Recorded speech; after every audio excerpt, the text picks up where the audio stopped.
Muy buenas noches, bienvenidos. Así comienza este resumen de noticias de la televisión pública, una nueva semana. Nosotros vamos a compartir aquí media hora de información con ustedes.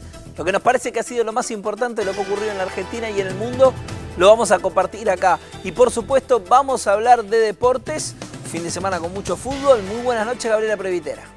Muy buenas noches, Pablo. Un fin de semana con mucho fútbol y con muchas polémicas. En un ratito seguiremos hablando de los coletazos que ha dejado el Superclásico entre River y Boca, sobre todo del árbitro del partido. Y el domingo, además, hubo elecciones en Brasil, hubo sorpresa en Brasil y está aquí para analizarlo José Nathanson. Muy buenas noches, José. ¿Qué tal, Pablo? Buenas noches y vamos a hablar efectivamente del resultado de las elecciones de ayer en Brasil. Fue un resultado inesperado que nos va a dar como consecuencia 3 semanas hasta el balotaje y una segunda vuelta que se supone va a ser más competitiva de lo que era, a pesar de que Dilma Rousseff ganó en la primera vuelta ayer. Esto en minutos nada más, en análisis político internacional de José Nathanson. Nos metemos ya con toda la información. Esta información tiene que ver con los fondos buitre, tiene que ver con el FMI. Comenzamos este programa de la mano de la voz que tenemos aquí en el resumen de noticias, el señor Félix Taylor. Tomando como ejemplo el conflicto argentino con los fondos buitre, el Fondo Monetario Internacional emitió un documento en el que propone reformas para abordar los problemas de acción colectiva, así como para modificar la cláusula pari passu.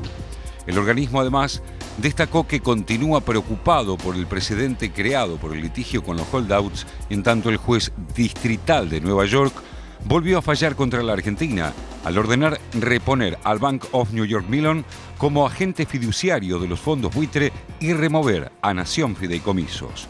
Según esta medida de Griesa, nuestro país no podrá pagarle, como venía haciendo en los últimos meses, a los fondos que ya habían entrado en el canje, por lo que se vería obligado a pagarle a todos los bonistas, incluidos los fondos buitre, con lo que el país se vería obligado a entrar en default.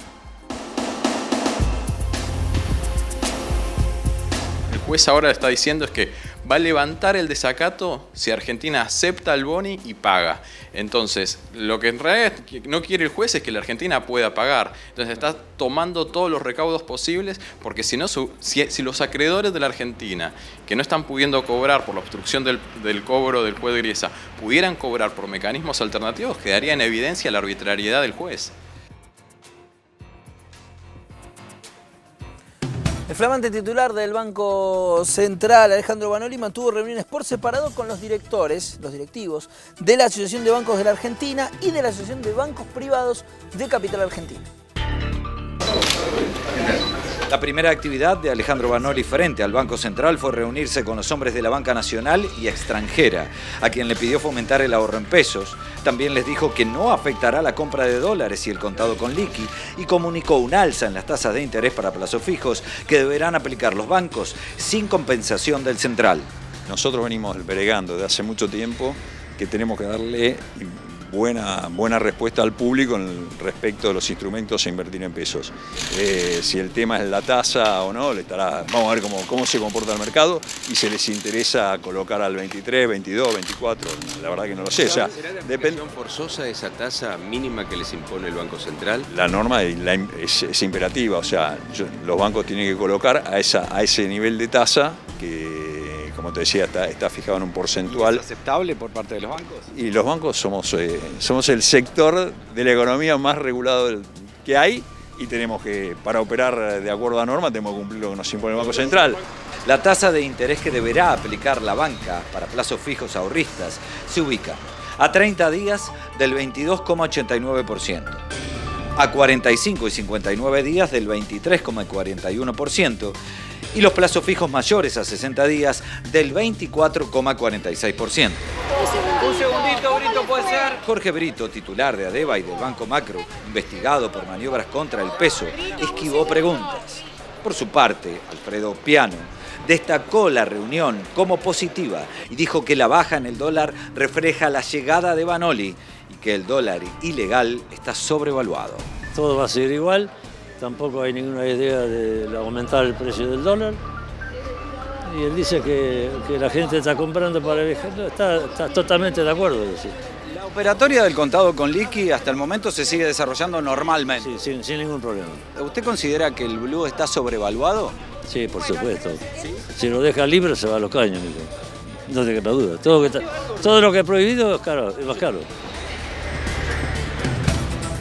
El exministro de Economía, Domingo Cavallo, fue absuelto en la causa del megacanje. El tribunal falla. Primero, absolviendo a Domingo Felipe Cavallo de las demás condiciones personales sobrantes en el exordio en orden al delito por el que fuera requerida su elevación a juicio, sin costas.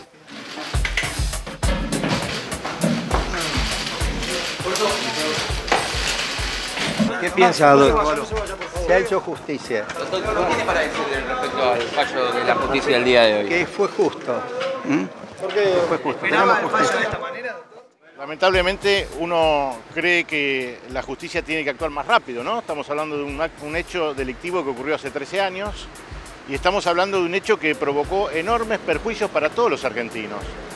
Estamos hablando de 55.000 millones de dólares en las espaldas de todos los argentinos, que estamos pagando por un delito que la justicia no llega a probar que fue tal.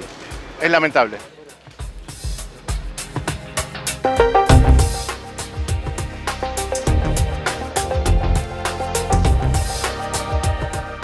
El secretario de Comercio, Augusto Costa, lanzó la cuarta etapa del programa Precios Cuidados, con nuevos productos propios del consumo de verano como repelentes de insectos y protectores solares y otros para bebés como mamaderas y chupetes. Los nuevos listados de precios cuidados serán oficializados esta semana a través de la página web de la Secretaría de Comercio y estará vigente hasta enero de 2015.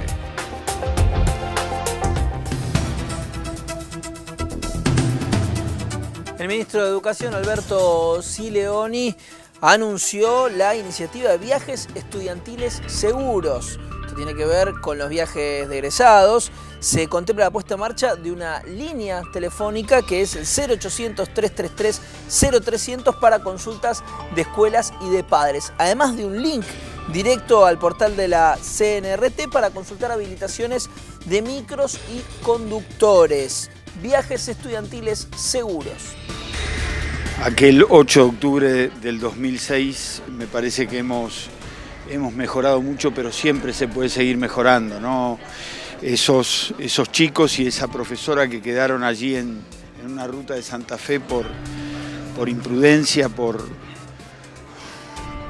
no tomar los recaudos que provocan esa tragedia. Un año después se instituye el 8 de octubre como el Día Nacional del Estudiante Solidario y hoy en ese marco hemos anunciado un programa de viajes seguros con la CNRT del Ministerio del Interior y Transporte para que allí donde esté, que son las grandes ciudades del país, los papás y las escuelas puedan hacer alguna consulta respecto de las empresas que se acercan a ofrecer viajes interjurisdiccionales, viajes de estudio, viajes de egresados, no solo en el secundario, también en el primario y para todos los chicos.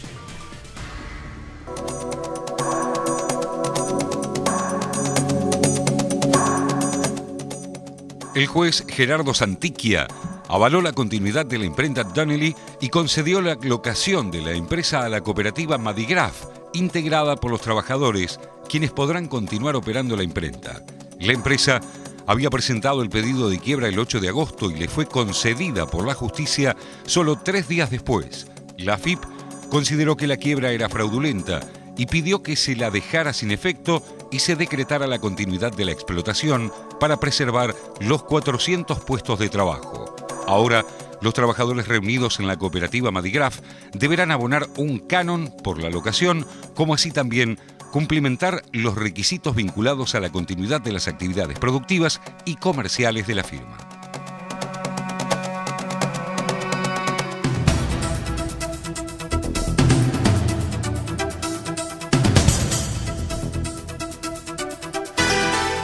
El abogado que representa a los padres adoptivos de Ignacio Guido Montoya Carlotto recusó a la jueza María Servini de Cubría y solicitó dejar en suspenso la indagatoria hasta que se resuelva el pedido, presentado con el argumento de que la magistrada habría prejuzgado a raíz de dichos a la prensa sobre el caso. Además de citar a Clemente Urban y a su mujer, los padres de crianza del nieto de Estela Carlotto, Servini también convocó a indagatoria al médico Julio Sacher por insertar datos falsos en la partida de nacimiento del nieto recuperado.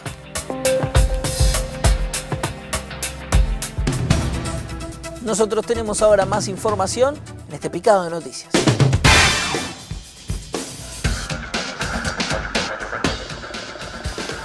El presidente de la Federación Agraria Argentina, Eduardo Bussi, se mostró a favor de la creación de una Junta Nacional de Granos y que el Estado forme parte de la comercialización de producción. El juez de la Corte Suprema, Eugenio Zaffaroni, destacó la necesidad de reforzar la asistencia a las personas tóxico-dependientes, diferenciándola nítidamente de la represión al narcotráfico. Cayó Juan Carlos Jones Tamayo, el ex jefe del Servicio de Inteligencia del Área 323 y uno de los responsables de la noche del apagón en Jujuy, que se encontraba prófugo de la justicia. El Correo Argentino lanza una emisión postal en homenaje a Luis Alberto Spinetta. Entre los músicos distinguidos por la entidad figuran Papo, Miguel Abuelo, Tanguito y Luca Prodan. La justicia de Entre Ríos liberó a Silvio Díaz, que en junio de este año, en estado de ebriedad, atropelló y mató a un niño de 6 años y le provocó heridas a otro de 11 en la puerta de un colegio en Paraná. La Cámara Nacional Electoral dispuso que hasta el 30 de octubre se puedan consultar los padrones electorales provisorios para las elecciones del 2015. La medida se funda en el cambio de DNI. Y este es el tuit del día de Eduardo López, secretario general de UTE, el gremio docente porteño. Dice: la inscripción online desalienta el acceso a las escuelas públicas porteñas. El gobierno porteño desalienta con este sistema online que dejó a 7.000 chicos sin vacantes el año pasado. El acceso a la escuela pública de miles de niños. Hay cada vez más interesados en ingresar a estas escuelas y cada vez menos presupuesto, dice Eduardo López, secretario general de UTE.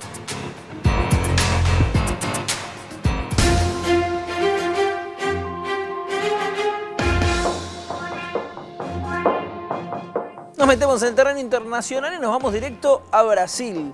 José, sorpresa en las elecciones de Brasil, no se veía venir. Sí. ¿Cómo está? ¿Cuál es la situación hoy? Bueno, a ver, sorpresa por dos motivos, Pablo. En primer lugar, porque los votos que se esperaba que sacara Marina Silva eran mayores a los que finalmente sacó.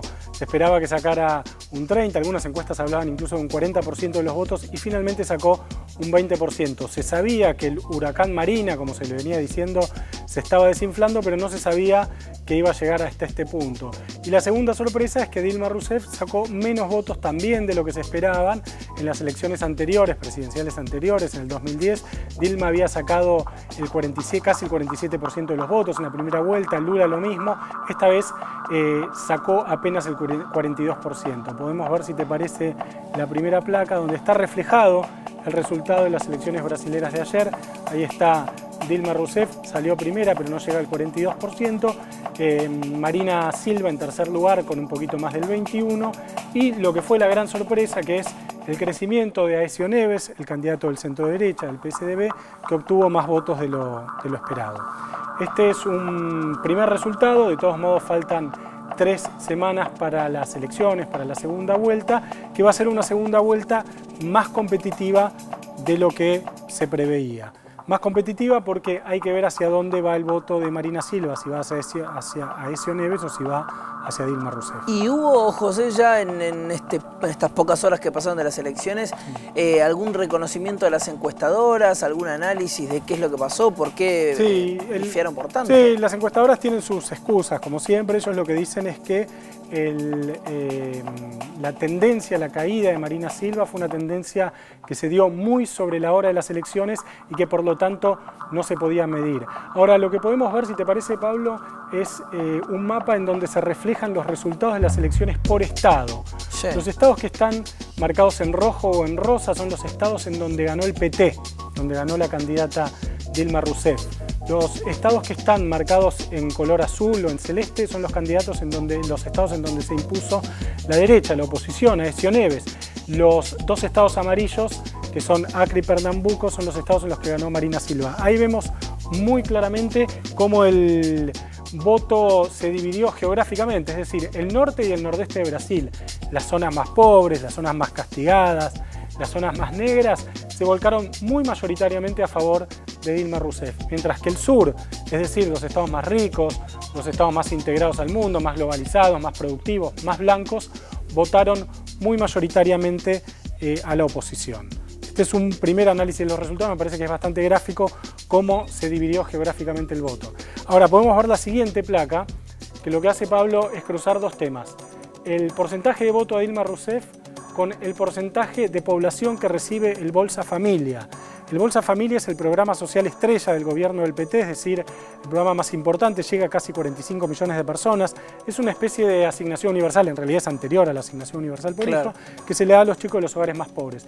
Vos fijate cómo coincide casi de manera calcada el porcentaje de voto a Dilma con el porcentaje de voto de personas que reciben el Bolsa Familia. Quiere decir, hay un impacto muy fuerte. Yo digo esto como algo a favor, porque alguien podría pensar que esto es una crítica. Por el contrario, me parece que es algo a favor. Son políticas sociales que funcionan, políticas sociales que son efectivas, políticas sociales que son muy masivas, políticas sociales que el PT viene desplegando desde que llegó al gobierno del 2003 y que explican, ahí lo vemos muy claramente en los dos mapas, donde se muestra el voto a Dilma y el porcentaje que recibe el Bolsa Familia, políticas sociales que explican por qué se dio el resultado de ayer. El Bolsa Familia no es el único programa, hay otros casos interesantes, por ejemplo, yo lo menciono en alguna ocasión, el Plan Brasil Sonriente. ¿Vos sabés cuántos millones de desdentados había cuando Lula llegó al gobierno? 30 millones de desdentados, 30 millones de personas sin dientes en Brasil. Y la consecuencia, la respuesta a esto fue la decisión del gobierno de Lula y después de Dilma de implementar un plan que se llama Brasil Sonriente, que lo que hace es darle asistencia odontológica a estas 30 millones de personas que literalmente no tenían dientes cuando el PT llegó al gobierno. Bueno, estas son algunas de las cosas que explican el voto de ayer y los resultados de ayer, en los cuales Dilma Rousseff volvió a ganar las elecciones. De todos modos, hay que ver qué pasa de acá a la segunda vuelta. Y 3 semanas. 3 semanas. De acuerdo a cómo fueron estas últimas semanas en Brasil y con el resultado sorpresa que tuvimos, de acá a 3 semanas puede pasar cualquier cosa. Hay que ver cómo se reparte, Pablo, el voto de Marina Silva, que es un voto bastante heterogéneo. Está claro que el voto a favor del gobierno está todo con Dilma y está claro que el voto anti-PT, el voto anti-Dilma, anti-Lula, anti-Bolsa Familia, etcétera, está todo con Aécio Neves. El voto de Marina Silva es un voto más heterogéneo. Ahí hay clase media, hay pobres, hay evangelistas, hay un montón de cosas mezcladas. Entonces es difícil saber hacia dónde va a ir. Lo más probable hoy es que gane Dilma. De todos modos, faltan 3 semanas y va a depender mucho también de cómo se estructure la campaña, porque pensemos que el PT ya viene gobernando hace 12 años y en este sentido el PT es un partido de cambio, pero también es un partido de orden, un partido que promete mantener las políticas sociales, que promete baja inflación. En los últimos, desde que el PT llegó al gobierno, la inflación en Brasil nunca superó el 7% anual, el peor año llegó apenas al 7% anual. Quiero decir, el PT es un partido que conjuga estas cosas que por momentos parecen difíciles que algún otro candidato pueda también conjugar. Muchísimas gracias José. Cambiamos de tema, hay un nuevo Nobel de Medicina. Félix Taylor nos lo cuenta. El premio Nobel de Medicina fue para los creadores del GPS cerebral. La institución con sede en Estocolmo, que entrega cada año el galardón, destacó que los descubrimientos de John O'Keefe, May Britt Moser y Edward Moser resolvieron un problema que ocupó a filósofos y científicos durante siglos. ¿Cómo hace el cerebro para crear un mapa del espacio que nos rodea? ¿Y cómo podemos hacer nuestro camino a través de un ambiente complejo? El descubrimiento supone un cambio en el paradigma de la comprensión de funciones cognitivas superiores y abren nuevas vías para entender el funcionamiento de la memoria, el pensamiento o cómo hacer planes.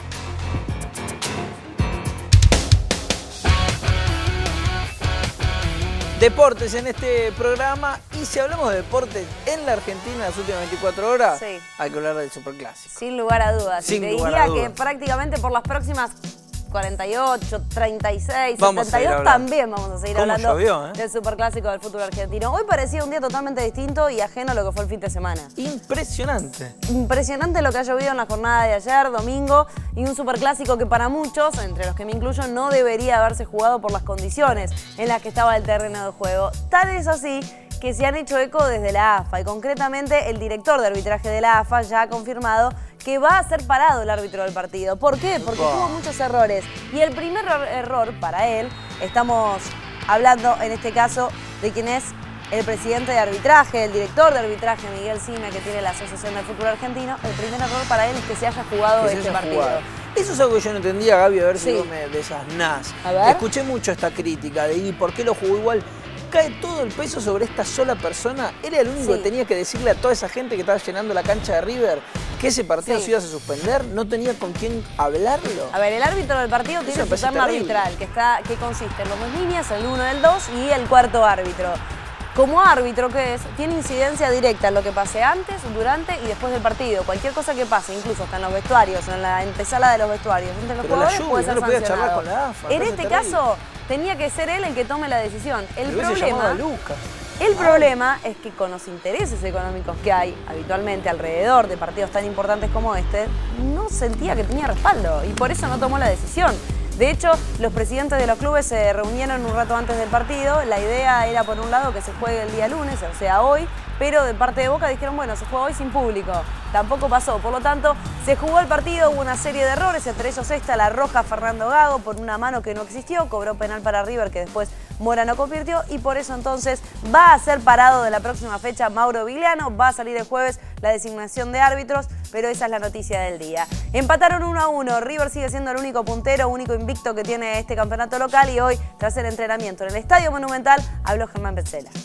Personalmente un día inolvidable porque hacer un gol en esta clase de partidos es muy importante, es algo muy lindo, sobre todo para alguien que se crió en este club. Y como vos decías, las condiciones del día del campo de juego no se prestó para que hagamos el fútbol que hacemos partido tras partido, pero bueno, tratamos de hacer desde el principio el partido que la cancha permitía, que era jugando pelotas divididas y buscando la segunda pelota. Pero bueno, creo que nos fuimos con esa bronca de no haber podido ganar, que era lo que queríamos. En las canchas, en las condiciones que estaba, tirar un centro de esas dimensiones desde muy lejos y que la pelota venía directa y no muy flotada, la verdad que fue una virtud muy grande de él.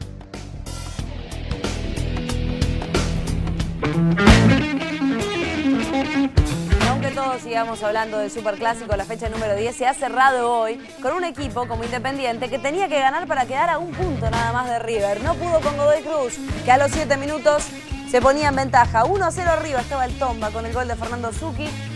Sin embargo, rápidamente, por medio de la figura que tiene el Rojo de Avellaneda, Federico Mancuello, que está teniendo un gran torneo, igualaba el partido. 8 goles para Federico Mancuello, es uno de los goleadores que tiene este campeonato de transición de la primera división del fútbol argentino. 8 goles al igual que Teo Gutiérrez. Hacía mucho tiempo que Independiente no tenía un goleador en primera y el último, hace varios años atrás, había sido Germán Denis.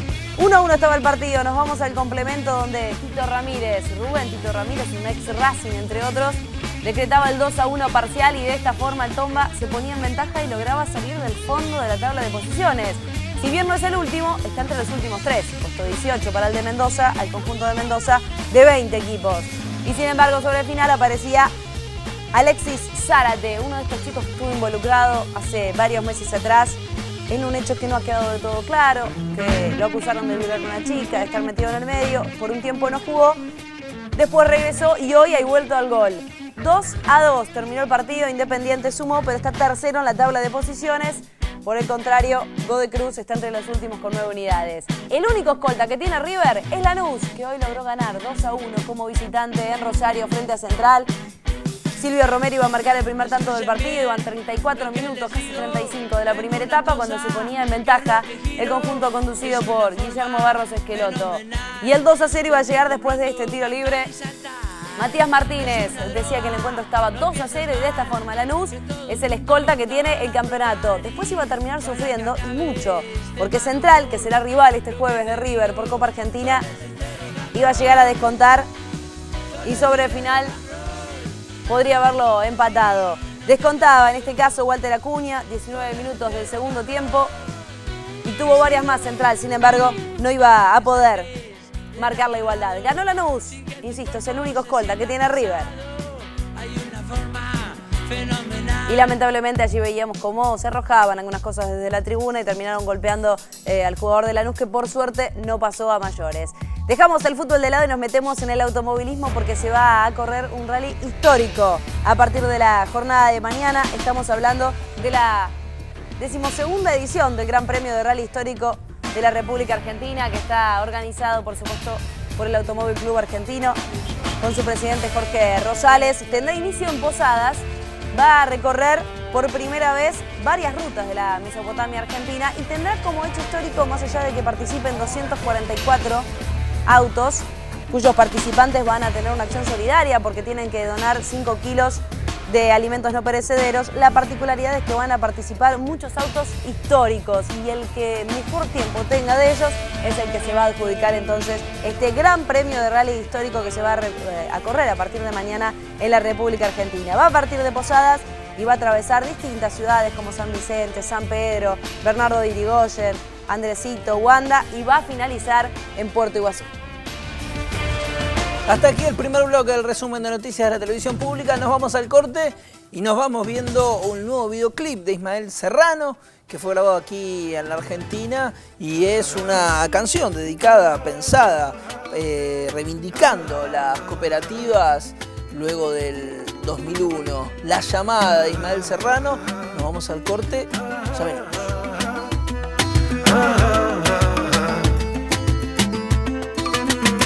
Comiendo pipas de girasol, sentado en un banco del parque, la tarde alumbra tu aburrimiento.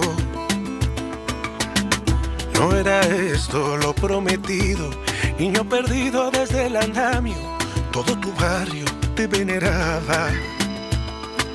Y ahora sueñas en la cola del paro, con un verano con playas de oro que no verás.